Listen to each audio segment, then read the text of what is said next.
Rescuers had to strip off part of her clothes, coat her entire body with cooking oil, then slowly pull her out, millimeter by millimeter through a twisted rock tunnel shaped like a pretzel. How did a 17-year-old girl survive that kind of hell? This is the true story of the Duffield Cave incident. August 15, 2000, Camp Wilderness, Pennsylvania. 15 teenagers stood outside the entrance of Duffield Cave, a limestone cavern with a wide opening. But the deeper you go, the narrower, darker, and more dangerous it becomes. Leading the group was Mr. Peterson, the trip supervisor. He ran a final gear check, helmets with headlamps, gloves, proper caving boots. Among them was Emma Jeffrey, 17 years old. She wasn't just another camper. Emma had explored caves with her family since childhood. She was the most experienced in the group.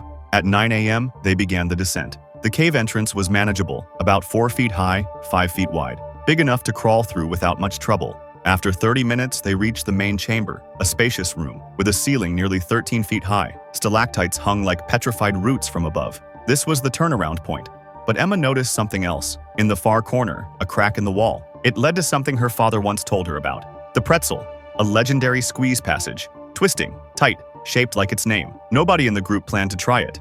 Emma asked Mr. Peterson for permission. He refused. Too risky. But Emma broke from the group. She ducked down and entered the pretzel, alone. She didn't know that decision would haunt her for the rest of her life. It began with a belly crawl, then a steep incline, a left turn. The space grew tighter. She slid down a narrow shaft, barely 12 inches high. Then came a final rightward bend. She twisted her torso, thrust with her legs. That's when everything went wrong. She tried to turn back, but there was no room. Her right shoulder pinned hard, her left hip locked in the opposite direction. Her legs twisted at an angle, no leverage. She couldn't move. She was stuck. Panic surged. She flailed wildly, kicked, wriggled, but the rock gripped tighter. Sharp edges scraped her skin. Blood started to drip. She didn't even feel the pain, only the rising dread.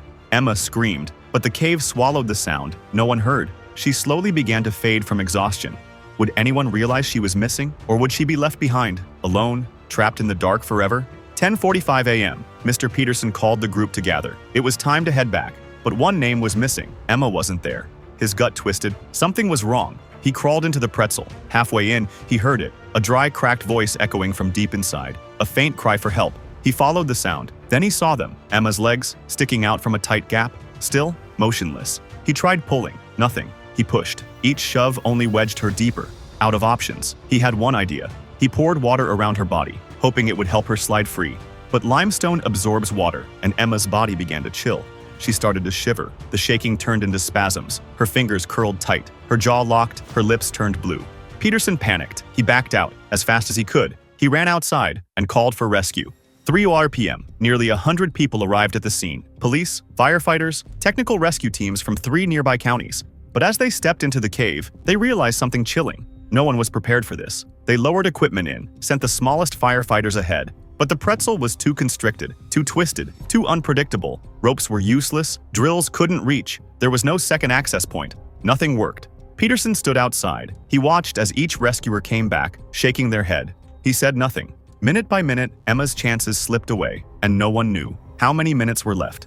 6 p.m. A team of expert cavers had arrived. The smallest one made it to Emma. After a few minutes, he crawled back out and gave a surprising update. The tunnel was way too tight, and Emma's clothes, soaked with sweat, water, and friction, had expanded. Her body was now glued to the stone. There was only one option left.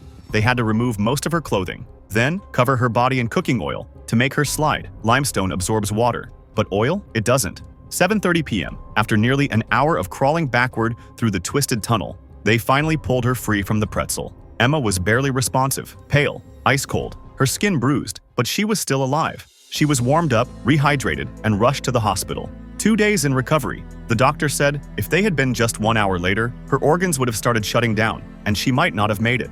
The media called it one of the most memorable cave rescues of the decade. No high-tech tools, no miracle machines, just one bottle of cooking oil, and a split-second decision that brought her back from the stone. Youth comes with confidence, but underground, one impulsive move can cost a life. Emma was lucky, but not everyone gets a second chance. If you've ever thought, just this once, what could go wrong? Share this story. Maybe it'll stop someone before they step past the point of no return.